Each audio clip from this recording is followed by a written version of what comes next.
Ladies and gentlemen, we are back with another episode of Mike and Dylan Hate Drama. If you don't know anything, if you're new to the podcast, me and Dylan talk about, I don't know, we give advice. All kinds of things. Yeah. It's a very rambly podcast. It's advice with tiny little bits of just short, maybe 5 to 7 minute long ramblings on other topics. Right, which is why we call it MADHD. I mean, there's a lot of things you could do with the acronym. We were going to call it Mad Gay at first, which is Mike and Dylan give advice to you, but you don't put the 2 in the acronym. So the acronym of the name would have been Mad Gay.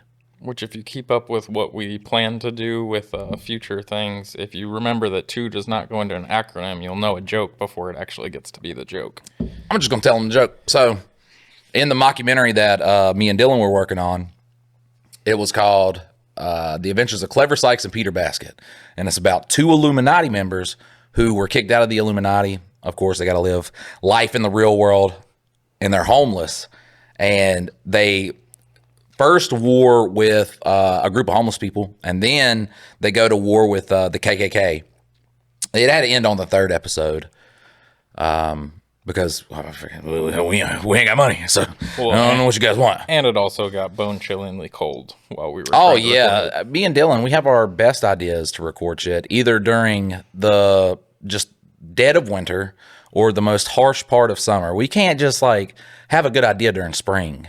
Well, no, North Carolina never has spring, and it never has fall. It's either like Hades or fucking Antarctica. Right. It just switches from summer to kinda like fall, but then it's summer again, and then you get another kind of fall, and then it's just winter, ice age. Yeah.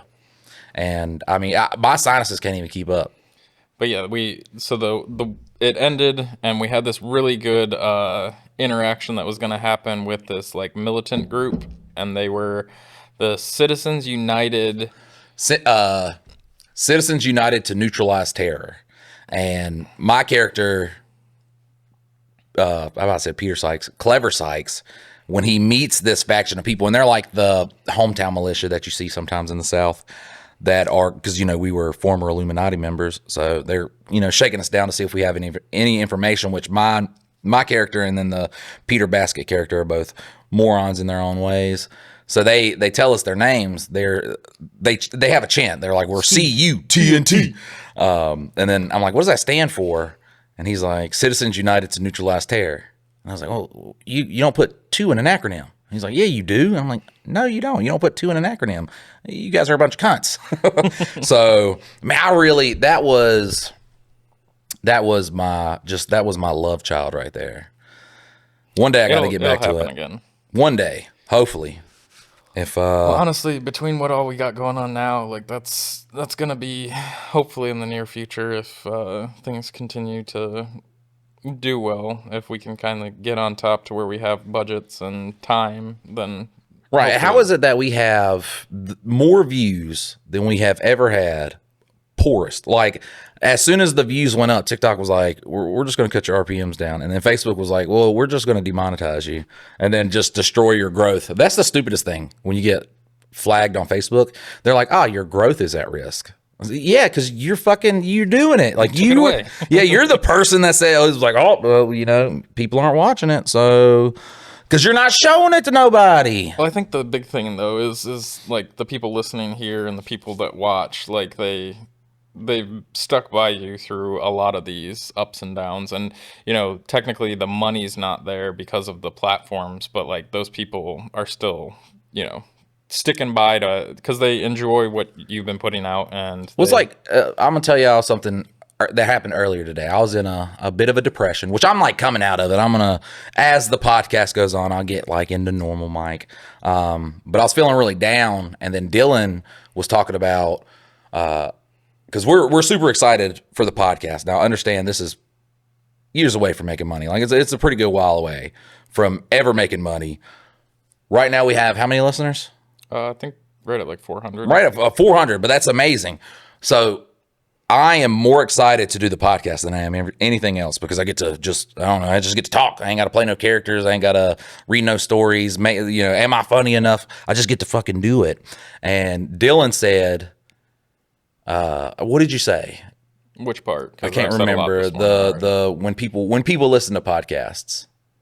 He was like, yeah, okay. So he was like, yeah, well, when people listen to podcasts, they're, in a car, truck Oh drivers. yeah, And I was like, man, to think, and I just thought about like a truck driver at 2 o'clock in the morning, getting listening to me talk about bullshit. getting a chuckle and making his ride just a little bit funnier, a Right. little bit It more warmed my enjoyable. heart. It warmed my heart. So we've had, what was it, last month? It was in the middle of March that I started doing these Am I the Assholes? Never did I think people would want to hear me talk. That was like I was like, I want to do stuff where people don't have to hear me talk ever. Because I think that's what the people want, is to just not hear me talk.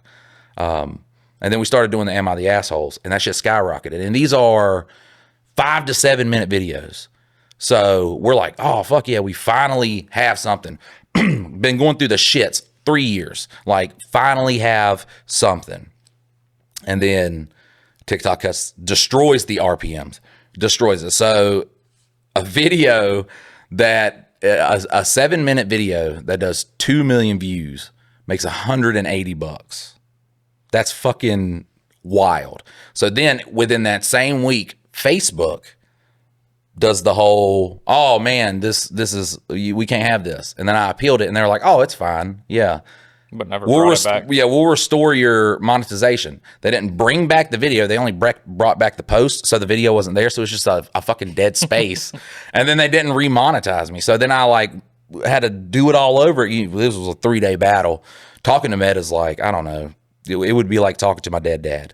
Impossible. So I hit them up again and they finally do that, but they don't take none of the restrictions off the account. So now they just don't go out to people. Which I was like, I could message them again. I'm tired of fighting that battle. So then after that, me and Dylan also do like ads for companies that they run as their little online ads. We've been doing one for a welding company. If you've seen one of the ads, you probably know who it is. But we would give them these videos. And the guy who wanted them would fucking laugh and chuckle and be like, man, this is so great. And then out of nowhere, he was like, oh, the higher ups just said all the videos are like the same, which I mean, have you seen a progressive commercial? They follow like a fucking series. They're all, pretty much the same thing. Caveman commercials, progressive commercials. That's how like commercials do it. They're all the same. So, we're out. So it's just like when it rains, it pours. But listen, I am. Well, I think it's and like I'm we don't talk about religion or spirituality on here, but like I think I've told Mike this because it's happened to me multiple times in life, is just like when you're at the bottom, like it's almost like the universe or God or anybody is like testing how much you're going to take before you give up, or if you're going to see it through. And I think we're But kind of at 32 one of years those. though, man, that's just like, that's fucking rough, universe. Well, Like you had that blip though. You had the blip where you rose up and all that, and then you thought it was going to continue to the moon, and then they're like, no. No, Like, I even told you I never thought this would. Like, I seen so many creators, because I came in after the big COVID boom, which I'm always there right after something happens. So I blow up on TikTok right after all these advertisers are like, oh, there's no fucking money in TikTok. And then they left. So I blew up on that when there's no money in it. And now we're switching to podcasts after they've been, it's been blowing up for whatever. The good thing about this is I just like doing it. Like, it's the one thing I look forward to. We were supposed to record some Am I the Assholes today, but I've been in a mood. I was like, well, I'll just do the podcast. Maybe we could do a couple podcasts. Maybe I'll feel better after I do the podcast. It's literally the smallest thing we do, the biggest thing I care about. Well, and the numbers are like, I mean, thanks to y'all, and hopefully the numbers continue to do what they're doing. But like, I mean, over the past like 3 days, all of a sudden, and like Mike's been saying this, is like, how are people finding this? Because it's not coming from social media. It's not coming because we decided to make a YouTube channel separate so that it's just about the Am I the Assholes, and doing those before. And so that was like a test that Mike was running on, and like the views over there aren't as exponential as this podcast. And so we're just like wondering where Which it's is coming wild. from. It's literally based off of the same things that are on TikTok. And that's why I was like, man, but even so, like the first podcast recording that we did. So we did 2 that will never see the light of day. And then we finally did the third one. When have you ever heard me say, fuck, I can't wait to edit? Like, Never.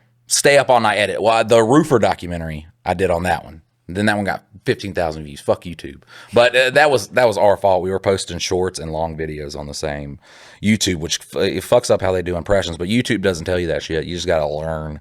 That's what YouTube's the hardest platform. It's like, look, you got to figure all this shit out. This will work, but then this won't work. And then you just got to put it all together while you watch a clip of Mr. Beast going, yeah, just make good videos. Bro, I'm trying. I can give you the tip on how to be successful on YouTube. You tell everybody how to be successful on YouTube. Oh, fuck yeah. Legitimately, like any of the platforms, the most like high producing people are people like, yeah, you just do this thing and then you're like, and then people share that like crazy because everybody wants to like, you know, be good on that. And so those get shared so much and so many people watch them that like literally it's kind of like the, you know, multi-level marketing where it's like, yeah, if you just get 50 people in your downline, you'll be rich. And but like, we were literally talking about this a couple months ago. In times of a gold rush, sell shovels. Like that is, but also too, I'm not starting another fucking thing that I am not, because look, I loved doing the work videos, guys. And y'all, people watching this, most more than likely have seen one of the work videos. They've probably seen a bunch of the work videos. For 3 years, I covered everything that you could cover in work 100 times over, okay? Well, you didn't kill Steve in that one way that you could have killed Steve. Yeah, I like lit him on fire. Like I was like, I was at the point where like I'm getting raped by Steve in one video. I am at the bottom of the well. I have dug all this out. Every single scenario that can happen. Well, until I has showed up, happened. you never had Steve get peed on. I added that one to your repertoire. I am going to say, if me and you never met, I would have been done. I would have been done doing this. So.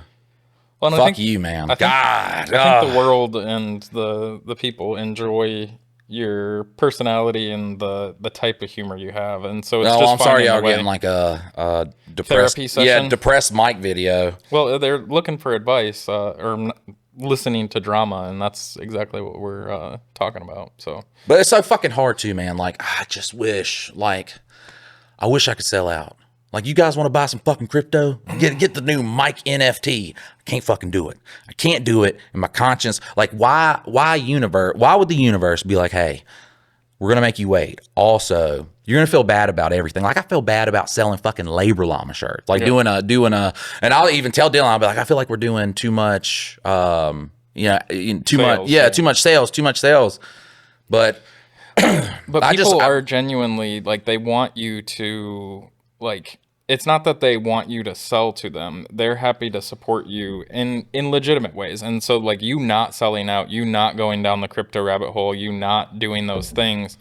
I feel like me, as seeing other influencers and things, I know you don't like that term, but like seeing other people either sell out or keep their respect level high for the people that have followed along. I think you do a really good job of that balance of like, hey, I've got to eat, I've got to feed my family, but I'm not going to just, whore myself out for Dylan's been trying the next dollar. Dylan's been trying to make me feel better for like 2 days now.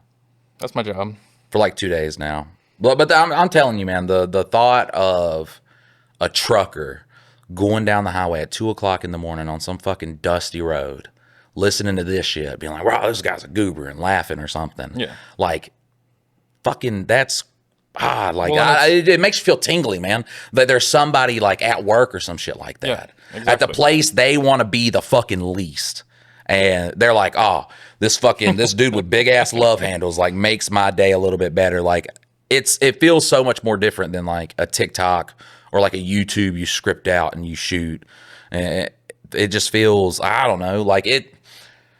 Honestly, like I said, I guess it's just I get to talk a lot. So well, and the big thing is getting through these moments because like Mike does this. When things are going good, there's like a brief window where Mike's like, yeah, and then afterwards he gets like down on the whole process. And like honestly, that's what I've been doing for the 2 years that we've been working together is like constantly trying to pull you back to like, hey man, stuff's going all right. I'm gonna tell you, let's keep right. shuffling through it. So I'm gonna real quick, I know there's some listeners out there who at least thinking, no one said something about it yet, but they're at least thinking it. I'm making more of a conscientious effort to not cut Dylan off. What'd you say earlier outside? So I was in the middle of complaining about my wife watching Twilight again, and I can't stand those movies. And I was trying to bring up this point of like how the relationship, like all these dramas, they really like to have like a girl being fought over by multiple guys. And I was trying to get that out, and right in the middle of it, Mike's like, oh, blah, blah, blah, and goes over it, and I was like, after you rudely interrupted, I was trying to talk about That's this. what we got. Yeah. So after you rudely interrupt, but you should wait until I go off on a long ass tangent. You'll be like, all right. Now, before you rudely interrupt yeah, that should be the new thing. But Mike's done. He has had a conscientious. As you go from episode 1, it's so hard to say. I'm not saying it. It's so hard to say. You quit halfway through. You're like, I'm not even gonna fucking attempt it. I'm not even gonna go back to that. But like, if you watch from episode 1 to episode 4, this will be number 5. But you can see that Mike has allowed me a little more space, because Mike, I mean, ultimately it's been you and Steve, but you are Steve, and so it's always been you. And to then have somebody, I think it's when we first started working together, it was the Mike show, and like over time you've trusted me to like take on more things and to like kind of guide the ship. Like, I mean, the Am I the Asshole series, I know you were on board from the beginning, but like it's one of 100 ideas I've given you over the times, and like you're like, yeah, okay, and so you keep just kind of letting the other 99 were very bad, or I just didn't listen to them, because then I'll like retroactively listen to a Dylan advice and it'll like work out, and I'll be like, oh man, that was a. Well, it's like when you're with your wife, like you give her the idea and then she hears it from some Joe Schmo. I do want to say this though, because it's going off on what you were like talking about, or the shit where you were like, pulling me out of it. Listen. I told you guys, like, family, the ties with family don't mean a lot of shit to me. It's like people you meet in life, you can understand. Like, you could tell that, like, they're going to be a bro. So, how long had we known each other before the Mount Airy incident? I don't know, maybe 4 months, 6 months. So, listen, I fucking hate heights. Not Mount Airy, Pilot Mountain. Pilot Mountain, yeah. So, I fucking hate heights. And we go on this field trip with my daughter. I don't know why I went. Because they said it was on top of a mountain, and I was like, oh, that wouldn't be that bad. So we get up there, it was that bad. I hate heights to an amazing extent. So I'm up on that mountain, and I'm like, I gotta get the fuck off this mountain. Like, I'm fucking freaking out. But my daughter's there, so all my wife can do is like drive me to the base of the mountain. And I'm just like, well, fuck, I'm still panicking because they're like the mountain there, and fucking anxiety and shit. We'll get into the reason I have anxiety in a couple episodes from now. But I'm sitting there, and like I said, I have nobody to fucking call. Like, there's no one outside of my household, my wife and kids, she's up on top of that like really care about me, and that's a sobering feeling, man. But I called Dylan and fucking told him what happened, and how long had we? It was like 2 or 3 months, something like that. And that motherfucker drove 45 minutes to get me, and I was like, yeah, that's Well, and it wasn't like it was like I wasn't doing anything. I was in here working on like my agency project. Right, yeah. And like you called, and like I was like, fuck. Yeah, no, I'll be there. Like, I mean, it's one of those things where like if I was just sitting at home not doing shit, then but like it was a time where because I called people that were not doing shit. And they were just like, nah, well, man, because they'd be like, how far away are you? And I was like, oh, it's okay, but yeah, I'll be okay. And yeah, no, we didn't even get to that. Like, I mean, that's the thing though, is and like Mike has shown up in those times for me too, and it's one of those things. I'm shaking my head at the camera for the people just listening. he would not do that.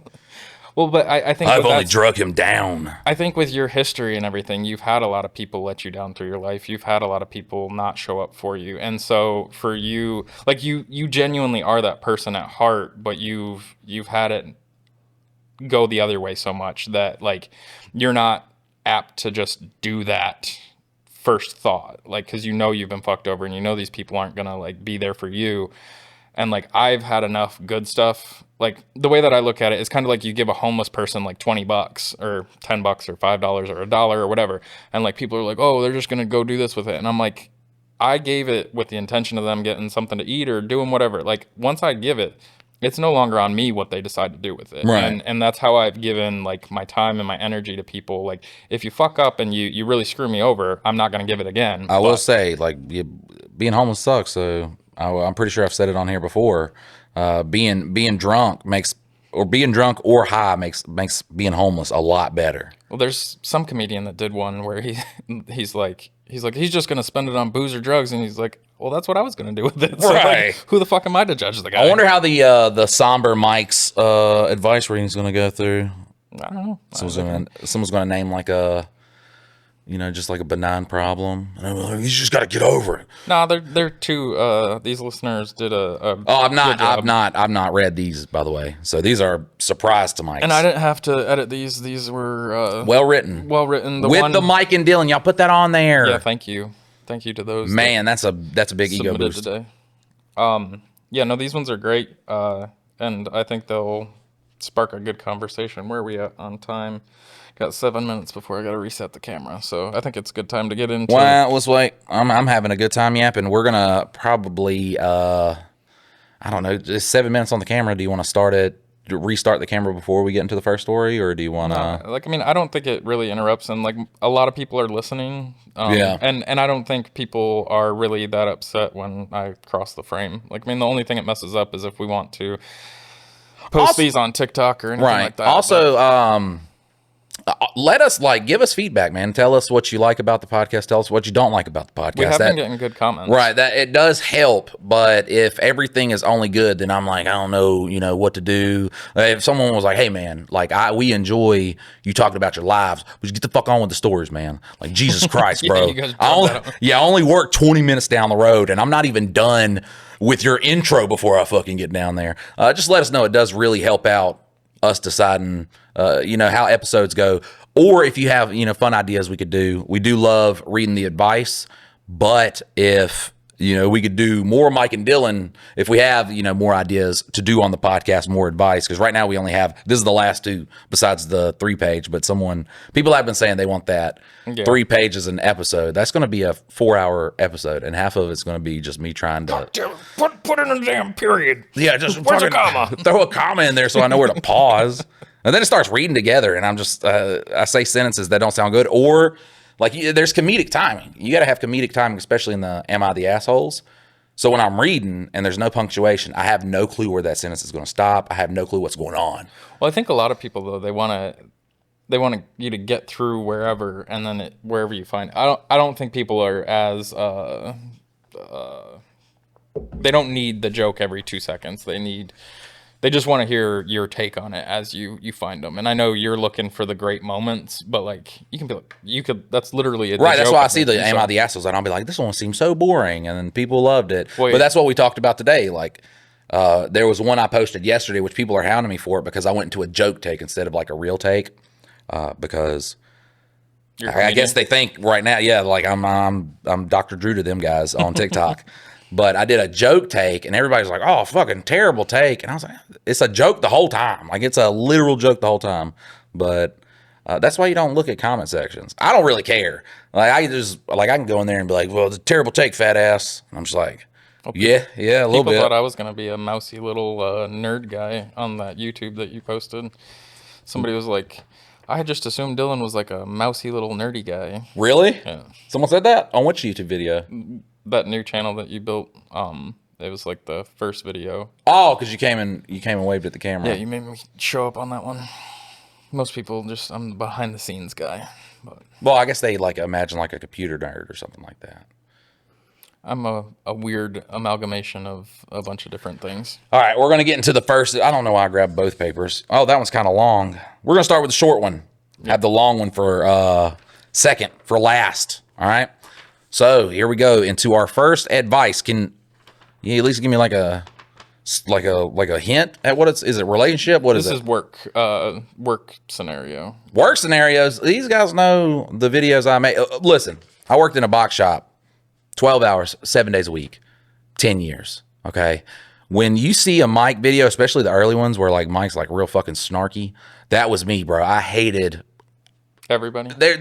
You just can't come in. Because we did a lot of 7 to 7s. So we would go in at 7 at night, get off at 7 in the morning. And I don't know if you guys know that it's really hard to go to bed during the daytime. Also, to this day, how many times have you seen me eat breakfast food? Never. I can't stand it. 10 years, third shift. That's all I ate for dinner was breakfast. And I don't understand how people eat the same breakfast every day, but will throw a fit if they have like chicken twice in a row at night. It's so weird. It all comes out the same at the end. Right. Yes. All right. So we're going to get into the first advice. All right. And this one's about work. All right. Here we go. Dear Mike and Dylan, that's us. Nice. I, a 32 male, have worked in kitchens for the entirety of my working life.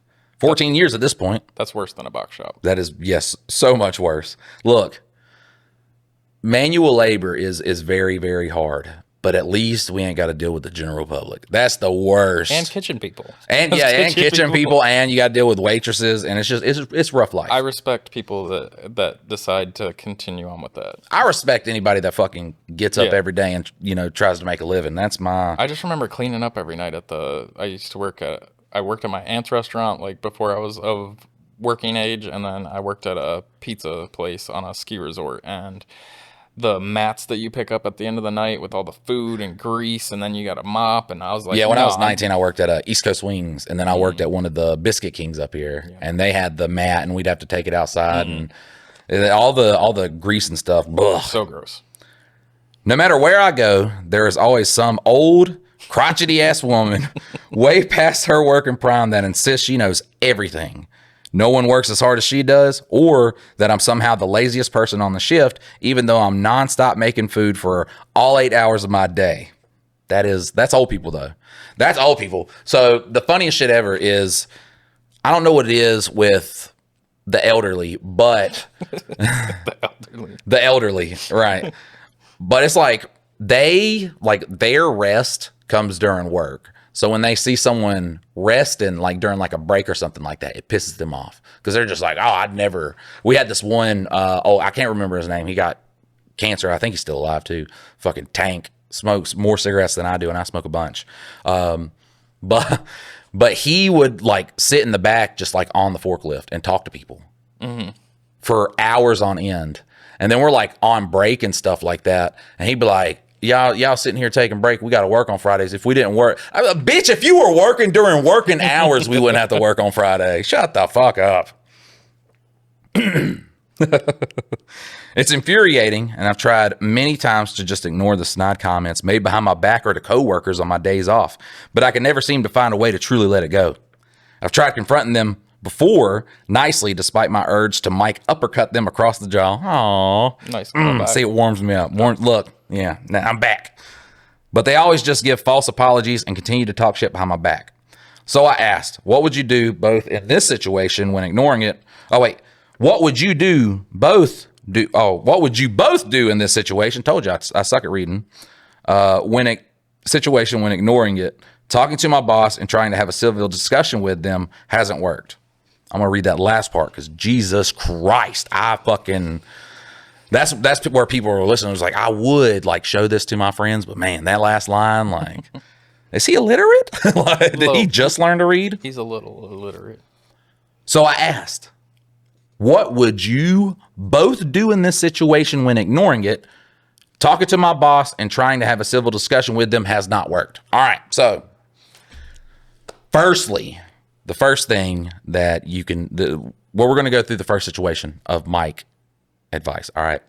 Is do you work for a place that has corporate, or is this like a mom and pop shop? How long has he said he's worked 14 years? Yeah, I think mostly. I don't know that he's worked at this exact establishment for 14 years. So you're pretty valuable with 14 years, and she's old, and in her twilight of, I don't know, being able to take wrench to a table and then fucking smoke a couple cigarettes out back. So if you do uppercut her, if it's a mom and pop shop, you have a good chance of keeping your job, because they're gonna be like, who do we want, the old bitch? Then because they know, like the fucking people who run the restaurant know the quality, especially like the younger. It's a lot easier. But if you work for corporate, you can't do that, because then you'll get fired. So the second thing is that, man, when people complain about what you're doing. It's just like bullying, man. When someone bullies you or talks shit about you, if they go out of their way to try to make you feel down, that means something's fucked up in their life. And I just take solace in that shit. Like if somebody's trying to bully me, normally I don't crack back. If I do crack back, it's brutal. Look, I'm very witty if you guys haven't caught on. But usually I'm just good knowing that, fucking something sucks in their life. So it's a lot easier to ignore them when someone talks shit about you and you're able to just recognize it's probably lonely. It's probably a lonely old lady. Kids probably don't visit her that much. Mom was probably a bitch growing up. So I just take solace in the fact that, I don't know, I got a family that loves me. So that was almost real advice right there. But I would go like first, if you don't work for like a corporate, if you work for like a mom and pop, just uppercut. I did an uppercut motion for the listeners. Does he keep his job after he gets back out of jail, or does he go to jail? How good are your friends inside of the kitchen? Because an old bitch that talks shit ain't got a lot of friends, but a guy that references Mike uppercuts, that person has a lot of friends, and all you got to do is be like, she hit me first, especially if you don't have cameras. Yeah, my take on it is. It's kind of along what you said, but like if she's the one that's always causing drama, always talking shit, always like people know her, and so like yeah, your friends are probably telling you about what she says, but like does it fucking matter? Like is she like if she means nothing to you, then it's kind of like when kids tell. I am interrupting for this point though, real quick. I didn't interrupt you. Just ask your friends also, like, why does that bitch feel comfortable talking shit about you to them? Oh yeah, because if somebody talks shit about my friends to me, I check them right there. Yeah. We're not playing that road. We're not playing. When my friend's away, that gives you a fucking opportunity to talk shit about them. But my whole thing is like and it goes back to like technically when you're talking to your kids, you're like fighting isn't the answer, and I'm not saying that it ever is or isn't. It's all situational, and whether you got to protect yourself or you got to stick up for yourself. But the whole thing is she's just a crotchety, most likely she's just a crotchety old bitch that you should not mean much to you in your life at all. As long as she's not like jeopardizing your job, fucking with your money, then write her off. She's just a cunt that you can.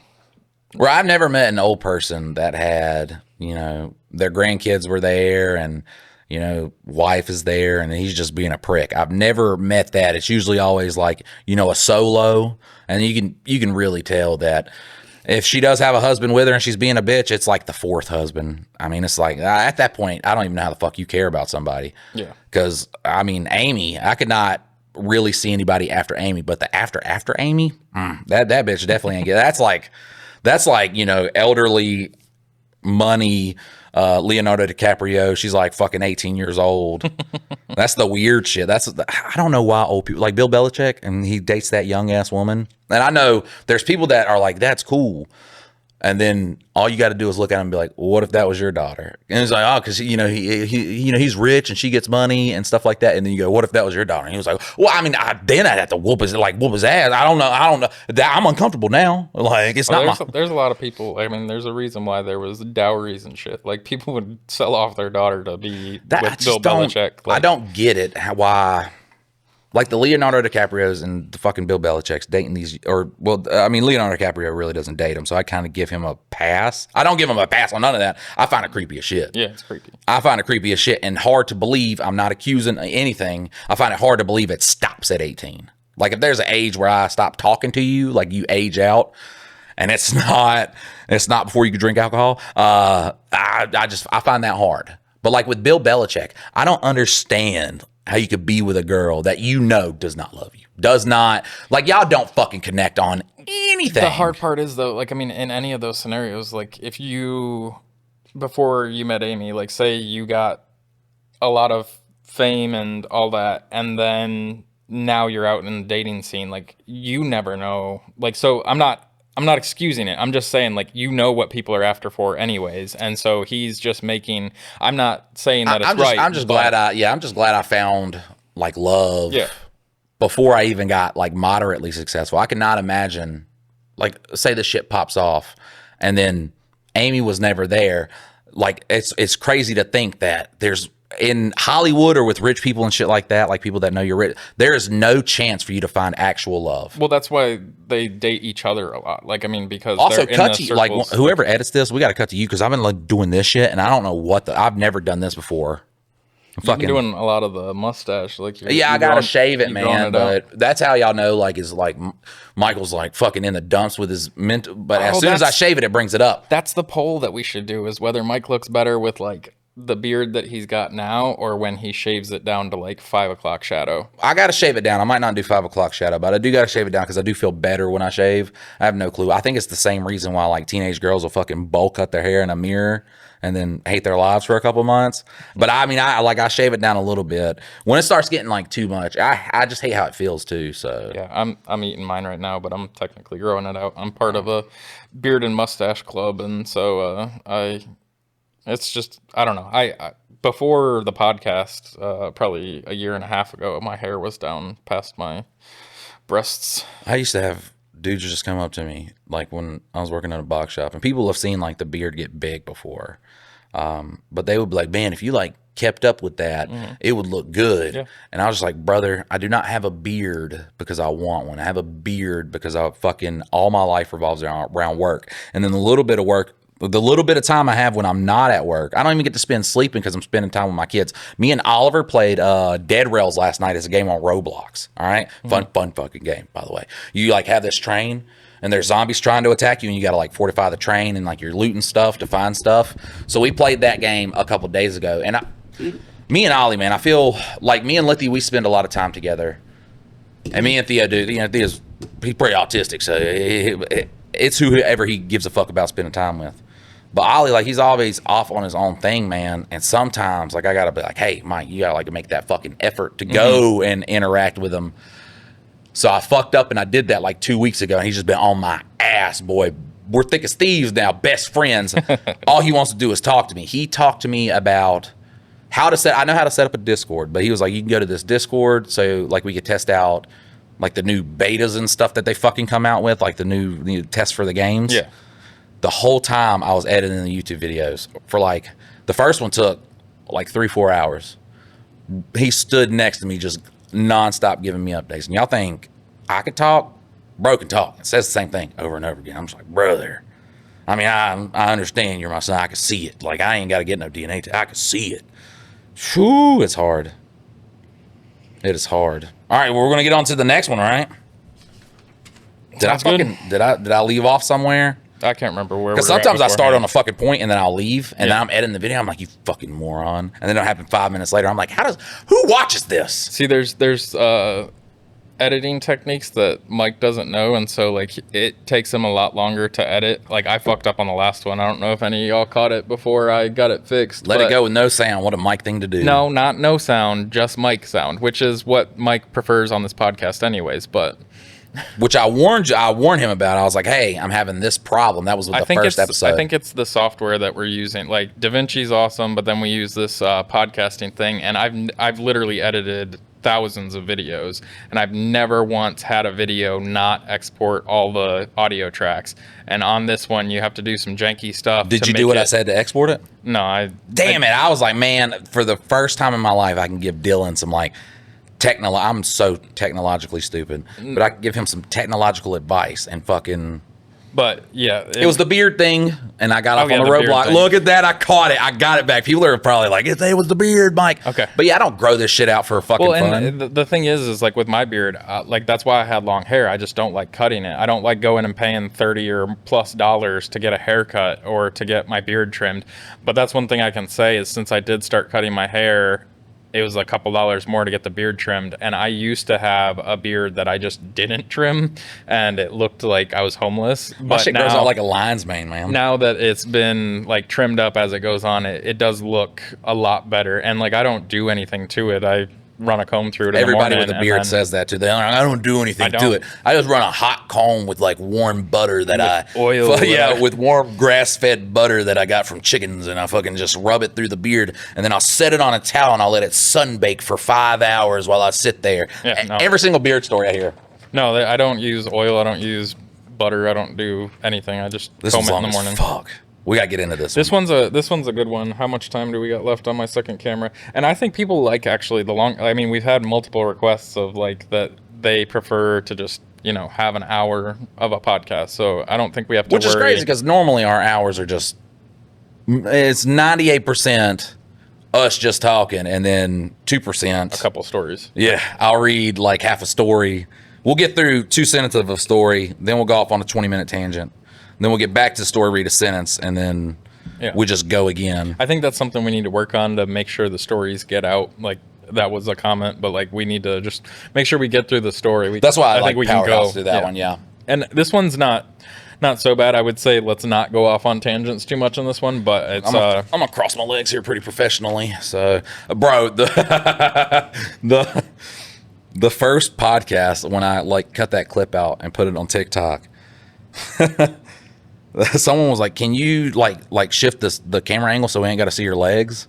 And I was like, "Fuck." Well, you need to show them the back of your calves. You remember that joke that you made about like guys saying like, "Oh, you got some fucking nice calves." Like, they're not nice like they used to be. They're pretty flabby now. I mean, they're still defined. They still tense up real nice, and they're fucking. Look, you got to carry around this big ass body. You're gonna be strong. I've got big calves, but I don't have that like defined calf muscle that you have. You know, like the Greek mythology guy who has to hold the world. Atlas. Yeah, Atlas for forever, but he has to hold it there forever. That's what my legs feel because they got to hold up this big ass body. He's tired. Yeah, they gotta. It's either get strong or break. Like that's all you can do. You can buckle under the pressure, or you can keep fucking carrying it. I swear I got my legs from. I got a 10 speed for like my 10th or 12th birthday, somewhere in that range, and it was like the old like Roadmaster kind that like had the shitty plastic shifters. Within like months, like those shifters broke off, so it was just stuck in 5th gear for my whole entire childhood, and so I just hucked around on a bike stuck in 5th gear. Yeah, fucking exercise bike, hills, down, doesn't matter, 5th gear. You kick somebody, they just fly through a brick wall. I do want to take this moment before we start this to say, once again, to reiterate, guys, give us some feedback. Let us know how we're doing. And share it. Like, I mean, also, like, it's one of those things where this is Here's the thing. I understand, like, share it, yeah. I mean, but don't, you ain't got to be all fucking... You don't have to send it to a million people, but if you've got a buddy, like, we've had... That's what I'm saying, man. I can't even just be like, oh, share it. Because even the last time I was like, oh, I'm going to share it. I'm going to say it. And then I was like, share it with your mom. She deserves a laugh. I was just do it regularly, Mike. Well, and one of the things is, like, we've had a couple orders that... either the person didn't order right, or like we had this one weird one where like one of our Labor Llama shirts, one of the packages, I think they ordered more than one thing, but like one of the packages never updated and I saw it. And so a couple of our customers have gotten multiple things, and like we don't care so much about that as we do about like just share it. Like I'm cool with us eating, some cost of shirts and stuff like that, rather than you shipping it back and all that money still has to exchange hands anyways. I'd rather just give up the cost of that and then you give it to somebody that you think will like it. And so when I say share, I don't mean like, go out there and advertise for us. I mean, if you have a buddy that likes stories like this, or a woman that really likes the drama of things. Someone's sitting there and just like in their car, like, as a matter of fact, I do have a friend that loves listening to fat guys ramble. Like, he fucking loves it. He loves a guy that can't stick to one topic at a time. Yes. He fucking loves that shit. He would be perfect for that. Look, all we have to do, man, is we got to get like a fucking big name person on here. Oh, I know. Somebody call Joe Rogan. All right, if they're out of how many people listen? 400. Dope. If 400, look, someone's got to have a friend that has a friend that has a friend that has spoke to, because listen, if there's anybody that has made more people famous, whether they deserve it or not, all right, whether they deserve it or not, I'm not saying I deserve it. We can be I probably infamous. don't. Oh yeah, but like you got to shoot up schools and shit to get that, and I ain't. No, all you got to do is talk about the frogs being gay because of the water or something. That turned out to be right though. They really? Yes, it turned out to be right. There was a chemical that was the frogs were changing sexes. We'll get into. I do want to do conspiracy theory episodes. Let me know about that. That's going to be real. Like, we ain't going to do shit like 9/11. Like, I'm not going to touch on like the real touchy shit. We still want to have fun at the end of the day. All right. And I don't 9/11. I've only made like 2 skits about, so I'm not real comfortable. Only 2. Yeah, I'm not real comfortable. It's so funny. Everybody's like, you remember where you were on 9/11. I do. I was 8 years old, and I remember where I was on 9/11. Okay, so I get out of school. I'm 8. I go to my grandma's house because the bus dropped us off at my grandma's house, and then I chill there for a little bit, wait for my brother's bus, and then we'd all walk to where we lived because we were like out of district or some shit for the bus. This thing happened in the morning though. Like we were in school while it was going on. I think we had an early release or something. Okay. All right. So, or it might have happened. They might have released you because of it. Who knows? I don't fuck. I was 8 years old. So I'm sitting in the living room of my grandma's house eating old, out-of-date moon pies. All right. Because listen, when you're poor, out-of-date moon pies, you don't care where they came from. Delicious. Yeah. And I'm watching Dragon Tales because they didn't have cable. So you only have four things to watch. And it was either Matlock, which, you know, Michael talks, you know, shit about Kid Michael for not being more interested in. The Andy Griffith Show, which once again, I'm like, that's way better than Dragon Tales. Michael, what were you doing? I settled for that and just the weird shit PBS played. That's what I was settling for. But I was watching it. For some reason, I don't know why my mom had come in, but it was when my brothers came in. So I don't know if like everybody was getting off for it or if it was a big deal. But she was like, my grandma came and she was like, yeah, somebody flew a plane into the World Trade Center. And I'm sitting there like, dumbass. Like, it's fucking huge. Yeah, it's a building. It's a skyscraper. And she was like, yeah, I heard them talking about it. And it was like, flew 2 of them in there.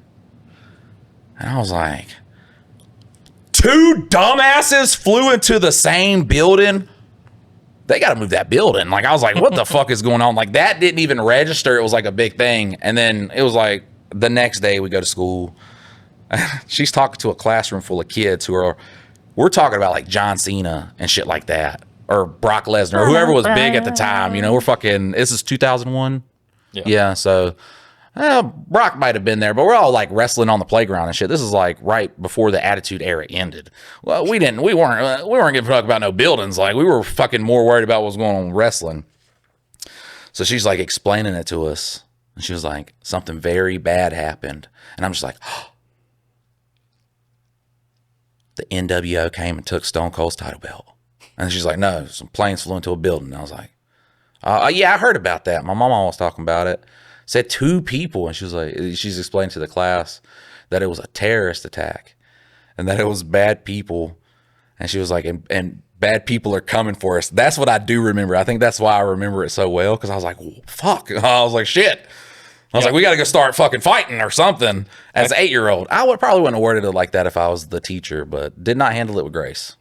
I think I was in 9th grade English class, and as soon as the first one happened and it became known, because I mean, I was just doing the math to see how old I was. I was 8. This is before, text messages that would like alert you. How old are you? Social media. I'm 38. Oh, fuck. You're so much. I always forget. Like, we just feel like. Yeah. That's why you got Pop All Takes, man. Yeah. Because you're up there. Well, up there. I'm literally the what do they call it?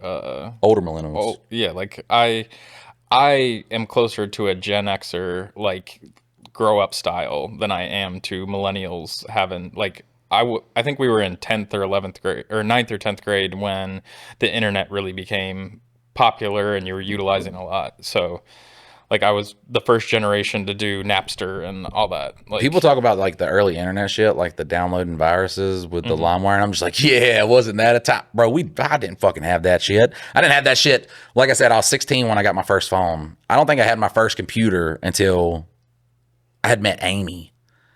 We bought our first computer. My dad got it in 1998. Like, Windows 98 had just come out. And it's just funny because, like, you think about the size of things. And, like, I always compare everything to the 2 gigabyte hard drive, which, like, 2 gigabytes, like, these files are going to be, 100. Like, for an episode of this, it's, like, 250 gigabytes. And, like, our whole computer back in the day would hold 2 gigabytes.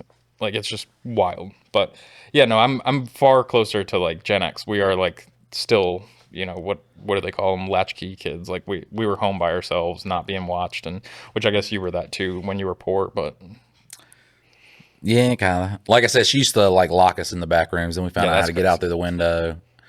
At first, they didn't care. I don't know, the drugs made them paranoid. The locks on the window, that only happened or the locks on the back door, that only happened for like a 2-year period. But bro, I lived in my fucking room I hated it so goddamn much. And then they're like, why do you act up in school, Michael? Why can't you just be good? And I'm like, I'm fucking taking out my anger. Like, I don't know, I'm fucking displacing it because I have a bad home life. So here's the funny thing too, and we're fucking, once again, we got off on a long tangent when I was like, hey, you fucking share it with a friend. Fucking tell us how we're doing. I got off on 9/11. Yeah, 9/11 moon pies. 9/11 moon pies. Fucking, there's a new shirt, 9/11 moon pies. But I'm gone. It's gone. What was I talking about? You were talking about, I lost it too. Just about Because it went from locks on a window. I remember that. yeah. Oh, their paranoia and like how you like it was a 2-year period. I don't know where you're going with it. I don't fucking I'm not either. in your brain. Now it's gone, and that's just See, like that era though for me is when like the middle class, if you did have like a working class job at a factory or anything like that, things were on the up. Like around 2000 to 2005, like everything was doing pretty decent. Like I know 2001 we had a recession, but like everything was on the up for us. So we were legitimate middle class, not just like poor at that time. Like we were actually doing better. And then, shit. No, we lived in a shack, man. I didn't have heating and air in a house. Like we either used kerosene heaters and open windows. That was the heating and air until I met Amy. Look, people will say that I married her just for a house. They're right. That's only partly true, okay? We met, and within a month and a half, she got pregnant. So, fucking, what was I supposed to do? She locked me down. Good thing it worked out, because normally those are just like the most. And we did go through fucking just like shit. You know what I'm saying? I was fucking doing drugs and stupid. We went through our fair share of shit, but I think everybody made it out on the other end. A real relationship. Like, I mean, it's ups and downs, and like it's whether you actually have somebody that's willing to like. Yeah, I don't think there's a such thing as soulmates. I think there is. Yeah, like two soulmates can meet each other, and if neither one is willing to put in the work to fucking be in a relationship, it's not going to work. Like it's just all relationships take work. Oh, we're back on advice. God bless America. Look at me, man. I do sound like Dr. Drew. God, that family shit. I'm gonna look back on it, and then I'm gonna hear it. I wish I had a little show notes. Yeah, I wish just fucking put it on there. Like, look, guys, this is what I was gonna do. All right, we're gonna get to the second story now. What is this one about?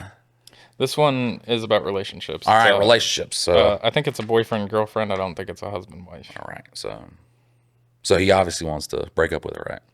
No. If he's asking me, he's for trying advice. to understand a woman, which I think all of us. Oh, bro, that's fucking easy, man. That's easy.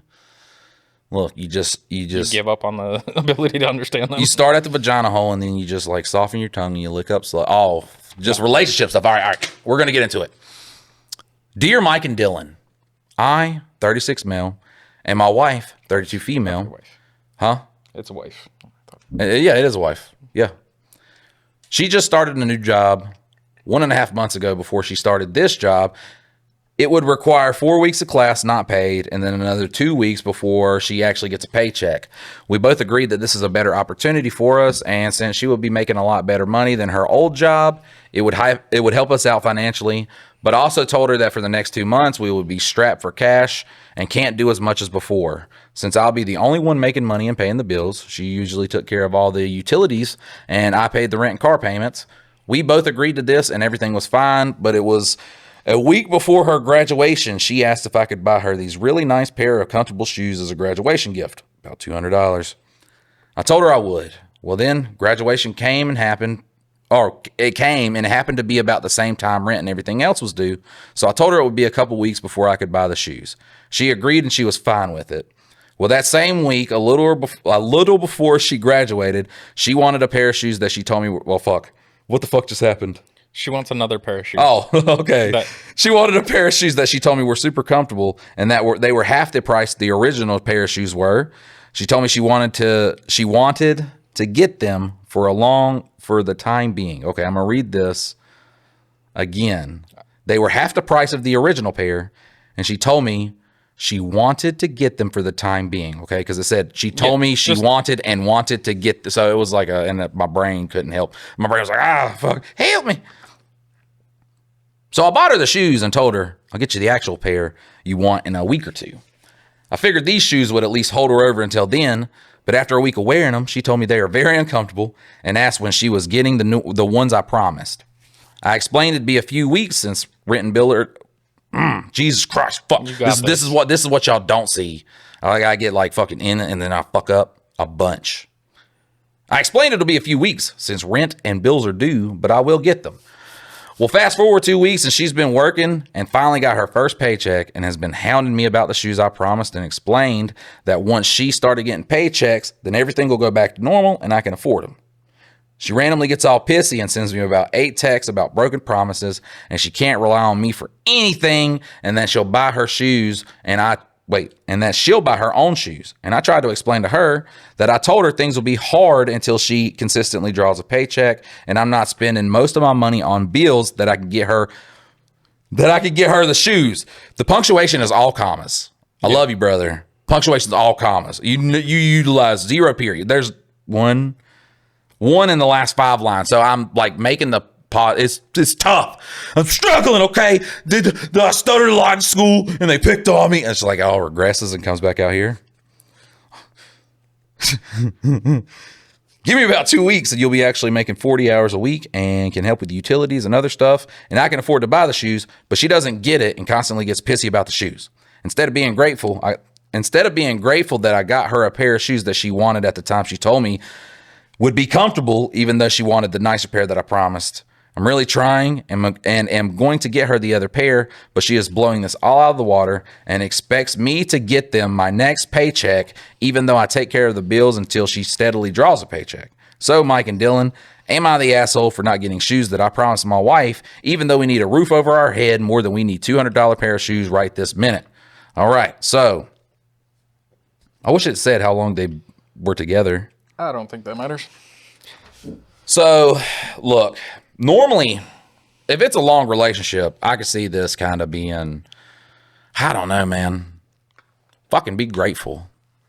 Because he went out and got shit. Like, he's fucking struggling, making all the money. And then, she wants a pair of shoes, comfortable shoes. I get it. You want to be comfortable walking around. $200, bro. Have you heard of New Balance? Because you can go to a Payless, $30, and fucking wear them bitches till the wheels fall off. I could walk to the goddamn moon and back, comfortabler than a motherfucker. Hey, Tony. Like Jesus, like what the fuck? Like I get it. Like I play Magic the Gathering. It's stupid. Tough and on some, your feet. yeah, some things are fucking expensive. No, I get it. I'm saying with shoe people, okay? I don't understand why people want expensive shoes when there's more comfortable options. Like this, I have never got a pair of expensive shoes that were like, I was like, wow. The only time I've gotten expensive pairs of shoes in my life, by the way, is when a company was like, here's a check. Yeah, here's a check for some Go boots. buy some shoes. Yeah. Boots, yeah. So I remember, man, I had to get some metatarsal ones. And I went to like this fucking Wolverine store. And he was like, you want to try a couple of them on? And I was like, bro, I got like 15 holes in this one, fucking 7 holes in this one. I've been working like 7 days straight. I haven't taken a shower in 4 days. My life's falling apart. I am not trying them on here. I'm going to just take them. They're fucking like $180. Yeah, they have to be comfortable. I thought I was walking on like wood planks. I feel like they made those shoes to like make men out of. Like they're like the boots that men wear. It's because they fucking hurt. And if you can wear them shoes, then you're an actual man. I really don't know what advice to give to that because that's super ungrateful, man. And it seems I don't care if she's pissy about not getting $200 shoes. There is nobody on this fucking planet that's not going to be disappointed not getting what they want. It's fucking human nature. If you don't get what you want, you think about something, you're happy about it, and you don't get it, you do get pissy. But if the roles were like, so okay, say me and Amy was working, I was going through classes until I made money, and she's paying all the bills and stuff like that. And I was like, oh, there's this like really good card I want, or there's this deck I want, and it's $200. And she was like, oh, well, we ain't got money for that right now. And then for a graduation present, she got me out like I'm like, this is not my favorite deck, but it's cheaper. And then she bought me that one. And then I just couldn't imagine going back and be like, oh, that thing sucked. That thing sucked. And you got to get me that. And then just the pestering about it. And then saying that you don't do anything for somebody where I'm just like really wronged by it without knowing how long they've been together. Because if you've been together for, a couple months, I'd say fucking just is probably a good sign to stop right there. No.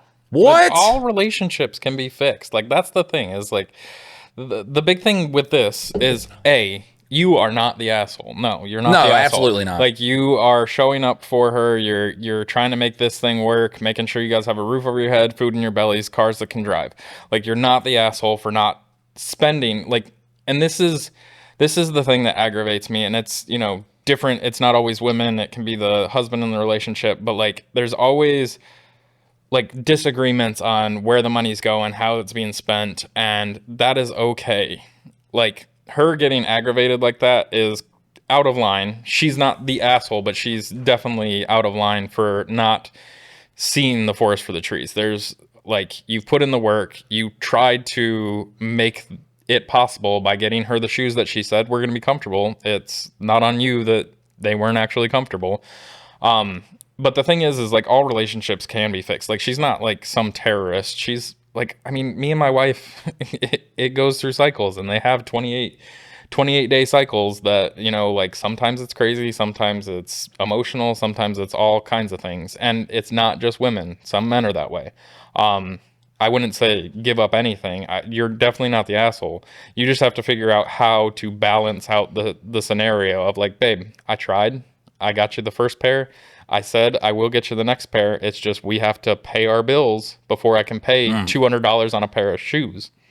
I think we've talked on the podcast how me and you argue, right? Like, we go at each other, but that's how you know too we're friends, because we fucking. But I do not agree with this take it all, and this is where it fucking loses me. All right. She randomly sends me all pissy, or she randomly gets all pissy and sends me about 8 texts about broken promises, and she can't rely on me for anything.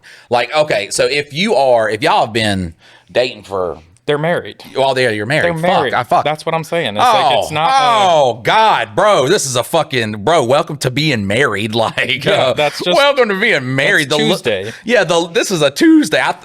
Because you said they were just dating. They were boyfriend and girlfriend. I wasn't sure in the beginning, yeah. Also, like, too, like, I'm not saying this like in a, like a, you got to be aggressive or anything. You got to check her on the shit, though. Yeah. You have to say. Well, a $200 pair of shoes, I get that she wants comfort, but like, it's a want. It's not a need. You can go down to Payless and get a pair of knockoffs. Like, I mean, these right here are Walmart specials for like $16 because I don't have money to go spend on, and I never will anyways. But these decrepit things, I think they can see them without me taking them off. You've had those the whole time I've known you. Yep, they're gray. These are what I have worn, and I have not bought me any clothing.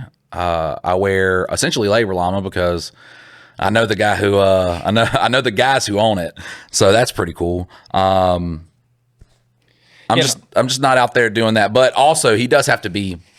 You got to be a little assertive in the situation. I don't know why I'm crossing my legs. There's a point.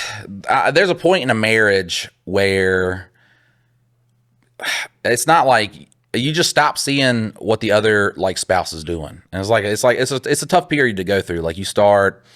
You know, I blaming them if something's going wrong. You know, you're fucking like that with the constantly hounding them about it, and I can't rely on you for anything, even though that was a low blow. Yeah, even though the most adult shit is getting taken care of by him. While you go through something that's going to make you better, like, so he's on your team, and like that. I think that's like you're saying, couples lose the vision of what's actually occurring. Like, he's put her through like at least 6 weeks of schooling and all the other stuff to get her a better job. He's there. He's showing up. He bought you the $100 pair of shoes. Right, the $100 pair that she didn't fucking like and wasn't grateful for. But you have to nip it in the bud though, because here's the thing about women too. Like, once they feel like they could fucking say stuff, they just carry on with that shit. Like, it'll get more progressive. And I mean, what I would do is the next time she fucking gets onto your ass about it and fucking say, you'd be like, you can't rely on me for anything. I mean, you keep saying that shit and fucking, you won't have to rely on me for anything, and walk the fuck away. No. And then don't talk to her for like 30 minutes and let her just like, wait till, because women will do, well, anybody anybody who realizes they're in the wrong, because she'll sit there and she has to think about what happened and what she said. Because if you don't give somebody a chance to think about what they're doing, then they're never going to realize that they're the problem. But as soon as you give somebody that, like if you say that and you're like immediately defensive and like trying to explain, fuck that shit. You got to fucking say something, walk away, because then they have to think about the situation. That's all they can do.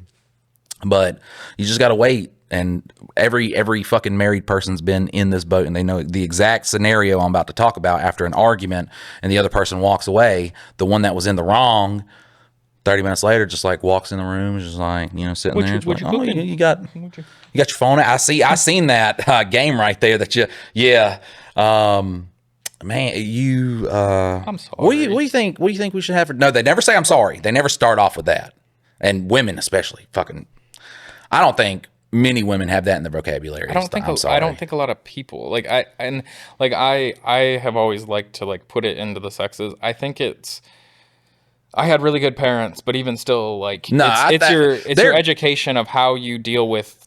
There is definitely times. A gender split on there is way things are acted in a relationship. Like guys, we're a lot dumber when it comes to like, okay, so if a woman has a problem, it's really hard figuring out that problem because they don't want to talk about it. They want us to figure it out, who are dumber. We're not capable of figuring that out. No, I mean, a lot of guys, they just got a lot of shit on their minds. They have fucking, you know, I got to do this and I got to fucking do this. Even when we're sitting down, we could just be sitting down staring at a wall after work. And, you know, she sits down and she's just like, hey, you know, and it was like, you want to talk to me? I'm just like, oh, fuck. I'm just like trying to process life right now. There are definitely those divides. And I'm sorry. My wife hearing I'm sorry. Like I know. Like I was like, oh yeah, she fucking snapped on me a little too hard. Coming back with the sorry. The sorry is hard to come by. Guys, I feel like we say sorry a lot. Oh, I definitely do. I think it goes back to what we were talking about yesterday while you're out smoking. It's the accountability and excuses. Like it's one thing that, like, I do not like excuses. You can tell me you fucked up, and you can say you're sorry. That's all I care about. I don't need to hear the 17 whys of why you did the fuck up. Like, I don't give a shit about those. Like, just say, like, oh, yeah, no, I was in the wrong. No, my bad. And I'm cool with that. But, like, you know, and all I'm getting at, though, is there's a lot of emotional things that you grow up with. And it's through friends, through other relationships, and so a lot of people don't have the ability to ever, A, admit that they're wrong, or B, like, take accountability for that action. And a lot of people just want to, like, write it off and then go away from it rather than ever saying, like, yeah, no, I fucked up there. That was my bad. And I think maybe it's something you learn over time, but I don't think a lot of people are emotionally equipped. Like, in that scenario, she should come and say, like, I'm sorry, I was emotional about that. That was my bad. Absolutely. Like, how many husbands on earth are fucking just like, hey, yes, like, I want you to, like, you know, do these classes better. I'll fucking take all the responsibility so you can, like, move forward. There's a lot of dudes that won't fucking do that. Yeah. So the fact that you did that, got her the shoes, even when times were rough, and it was just, I guarantee you during that time, we were like, oh, I'll just, like, take some extra hours here to fucking, you know, make more money. But there's a lot of women. The whole, I can't rely on you for anything, though. That was like, you got to find that way to kind of just, like I said, you was like fucking, sometimes you do have to, like, you have to bring reality into the situation, that, especially if you're getting talked down about. Mm-hmm. That's the one thing, because in any relationship too, once it goes along, you know, relationships start off with the dummy and stuff like that, and then it can progress. Like, passive aggressively, just turn into this different thing. And if it's just like happening a lot and you're staying silent, you gotta be like, hey, this shit stops. Well, and it's a team. Like, you're not going to talk to me like I'm a dog. Like, but you have to have that, like, you have to have that breaking moment. Like, you have to have that moment where, like, it's attention to the situation. Because he's been explaining, like, hey, you know, when we have the money, you just got to fucking, and I'm not saying do it like as dramatically as I said it, but you have to have that moment that kind of just, like, shocks the system. Well, and I think a lot of people forget that, like, once you sign up for marriage, you're a team until you quit the team. Like, you're a team.